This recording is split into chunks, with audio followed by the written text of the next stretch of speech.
Good morning, everybody. Welcome to Mortal Gaming. This is me again, Marvin, and we're now here for another video for Ragnarok Origin.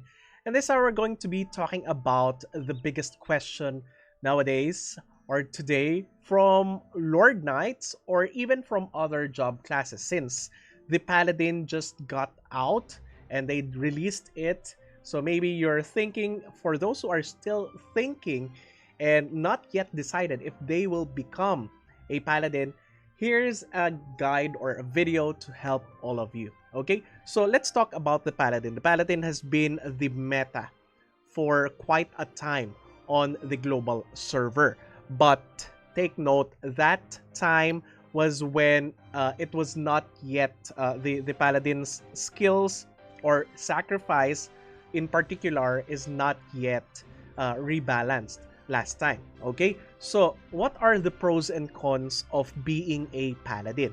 So the first one is that for the pros, it's very well rounded.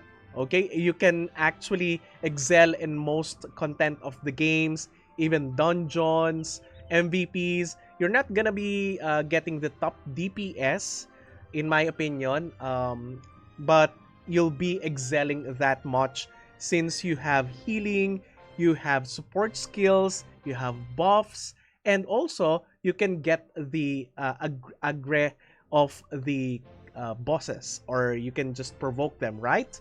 While dealing more damage. It's also very good for PvP. Actually, that is the biggest selling point of the Paladin is on PvP. Imagine being tanky, and at the same time, the tankier you get, the more damage you deal. So aside from that, the Paladin right now has a slow on each of its attack, and it has reflect, it has auto guard, all of those good things. Now you have a lot of shields and a lot of death prevention if you are up against champions. So that's a very good thing for PvP. That's the reason why it's so much excelling on almost all of the PvP contents. Now, number 3, it's easy to build. Just pump a lot of HP percentage on your character and just put crit damage, and then that's it. You're all set. You're tanky, you have high damage, and all you need left is, movement speed. So particularly if you have Luna Glyph, you're gonna reign supreme because Luna Glyph gives you more movement speed, which makes you deadlier on PvP, and at the same time secures your attack speed. Now, in terms of the the combination of the build, you're tanky and you have good DPS. That's really gonna excel you, and you're gonna enjoy the Paladin. Number 4, it's better than LK on PvP because of auto guard. Now, most of the Paladins that would be dealing more damage to you is using spear build. And if you are using a spear build, you're kind of, dishing out burst damage. And because of auto guard, it's gonna, it's gonna neglect or nullify most of the damage that an LK does. So between a Paladin and an LK, most of the time, the Paladin would win. Number 5, it uses universal weapon cards. It's easy to build it in terms of damage. You just search for crit or crit damage cards, and then that's it. You get Goblin Archer, Rotar Zyro, or the Squidget, and you're all set. It's that easy. So you have universal weapon cards. You don't have to change weapon cards from time to time, unlike other DPS classes. Number 6, it's a great support too. Just in case your party member or your guild members don't need additional DPS, you can just cover them out with your aura, cover them out with your sacrifice, with your reflect plus devotion. So that alone is gonna sustain your party for a long period of time in PvP scenarios. And the supposedly counter, which is the next one to be released, the Alchemist, supposedly counters the Paladin. But here on Ragnarok Origin, it is not the counter. So you're gonna enjoy for a long time in terms of, in your gameplay and being one of those all-around job classes out there. Okay, now of course those sound exciting, right? But let's now talk about the cons. What about the cons? The first cons about being a, a paladin, the skill of the paladin that is gonna be released in the LNA server will get the nerfed or the balanced sacrifice. That means it does not completely ignore physical defense of the enemy. That's why the higher physical defense enemies that you battle on PvP will most likely get less damage or take less damage from you. Now, aside from that, they have also changed the PvP damage computation for the sacrifice. That's why they have added instead of pure damage, they have added a slow on it. So in a way, it's still good. It slows the enemy, and considering that you have a very good movement speed, you would most likely catch all of those running enemies, but you won't deal the same damage that the usual paladin that the global meta had before. Okay, number two, the HP sacrifice build will be kind of obsolete in the future, particularly in the current global meta right now. But considering that they already buffed the cap of the sacrifice in terms of computation, the damage that you deal, it's still not clear how we will use it, or the Royal Guards will use it right now, because the third job skills of a Royal Guard deals more damage. So even though they have increased the cap on the sacrifice, I'm not sure if they can still combine that with the current build that they're using right now. Now, the next one, weapon cards. As I told you guys, the paladins are using universal, not only weapon cards but universal cards all in all, like like Eclipse and all of those HP percentage cards.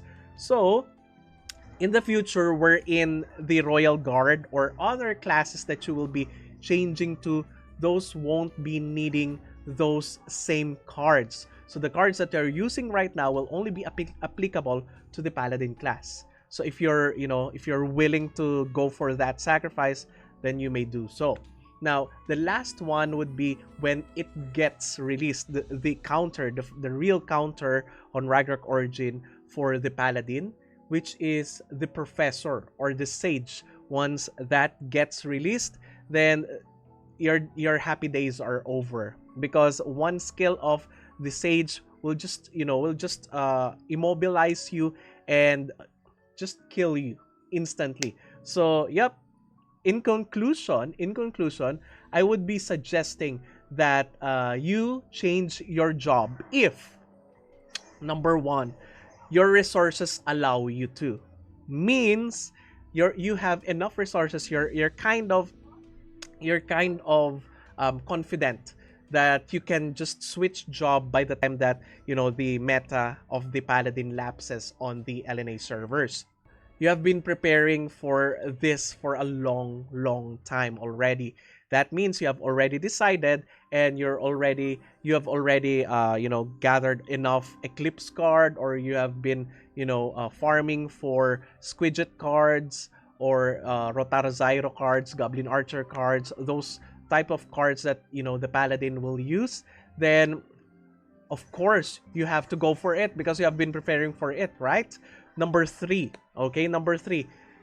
you feel that you really want to become a Paladin. I mean, it's your personal choice. Who am I to stop you from doing so, right? The Paladins are very strong at the current meta. I don't see any change in the meta that we have right now on the LNA servers as compared with the global servers back then, before the Paladins got released. So I don't see any change that much, aside from the fact that it's not gonna be as overpowered as before, but it's still very powerful. Okay, as competent as I can assure you in terms of PvP, since the counters are not that much, I don't see any counter right now for the Paladin. Now, the last thing is that if you're not satisfied with your current job class and you just, want to explore or want to have a new adventure, then do so. Okay, this is not, if you think that this game is not a race, or you don't rely, your guild don't rely on your decisions, or it won't affect your party or your fixed party or your guild's performance in PvP, then go for it. Always consider those things, because sometimes, or most of the times in this game, we work as a team, we work as a party, we work as one guild or family.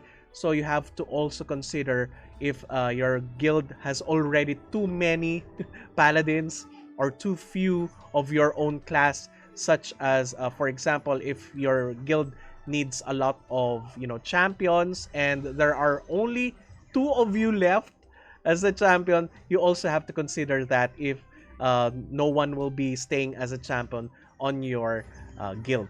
So last but not the least, always follow what your intuition is. It's your character, it's your account, you are the boss. If you want to do so, then go for it. All right, so there are no mistakes in changing job or retaining job. It's always prioritizing your fun and enjoyment. If you're not enjoying and you're not having fun, why are you playing, right? So yep, that's it. A very short video about it. I do hope that this has helped you. Thank you everybody for watching. If you haven't subscribed to my channel, please do subscribe. If you happen to like this video, please do leave a like, share this to your friends, and click that bell notification button so you get notified every time I upload a new video, start a new stream, or a new content. That's it. See you again on the next video. Bye-bye. Now I found you.